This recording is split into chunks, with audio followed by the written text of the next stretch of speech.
Et il est dans un jardin et il y a des enfants qui l'entendent dire « Tollé, légué, tollé, légué ».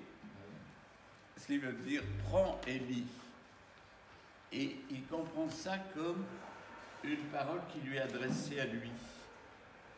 Et donc il prend le livre qu'il a sous les yeux, qui est la Bible, et il tombe sur un texte de Saint Paul. Il est très influencé par Saint Paul.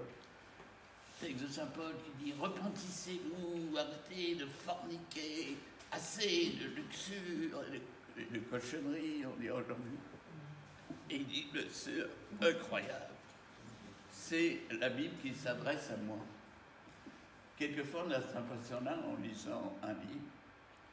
Et donc, il se convertit.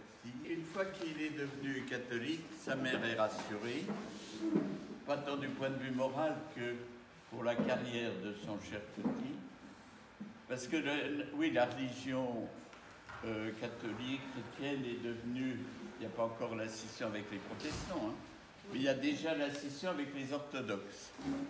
Et donc son cher petit faisant partie de la religion dominante depuis Constantin, depuis le début du IVe siècle, que le christianisme est devenu religion d'État, au lieu d'être persécuté comme une minorité. Son cher petit va pouvoir faire une brillante carrière et n'aura pu être jalouse de ses maîtresses. Et donc il devient, on le pousse à être prêtre. Il ne faut pas l'imaginer qu'il fait le séminaire, qu'ensuite il ne devient pas. À l'époque, c'est comme, il faut imaginer un nouveau mouvement politique qui cherche à s'implanter partout. Et on pousse, et dès qu'on voit quelqu'un d'un peu compétent, qualifié, on le pousse à prendre des responsabilités.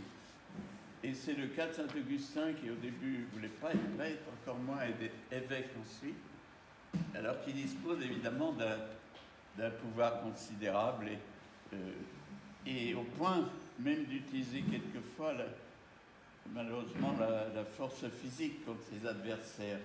Il dit ouvertement, ce qu'il y a de bien, c'est qu'il dit tout dans les confessions.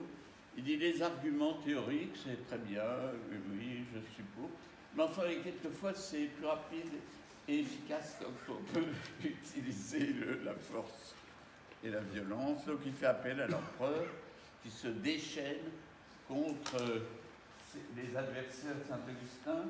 Alors Saint-Augustin, comme il est Saint-Père de l'Église, il arrive à faire une synthèse de la doctrine chrétienne. Et les donatistes sont ceux qui pensaient que tout venait à cause de Dieu. Et nous-mêmes, donc on cède dans notre langage sans nous en apercevoir. Et au contraire, alors vous comprenez, il y avait des dangers parce que ça n'encourageait pas le mérite personnel. Alors il y avait des gens qui avaient tendance à dire je n'ai rien à foutre, de toute façon, soit je suis élu, et alors bien, soit je suis damné, ben, plus rien à faire. Donc il y a d'autres théologiens qui disaient bon, les donatistes, non, ils ne sont pas dans la vérité, et donc il y en a d'autres, au contraire, partisans de Molina, et ça donnera les jésuites ensuite, qui disaient mais non, la grâce, d'accord, mais enfin, la liberté humaine existe. Et il y a eu une querelle féroce donc entre les donatistes et les autres, et les adversaires principaux, c'était pour Saint-Augustin, c'était les donatistes.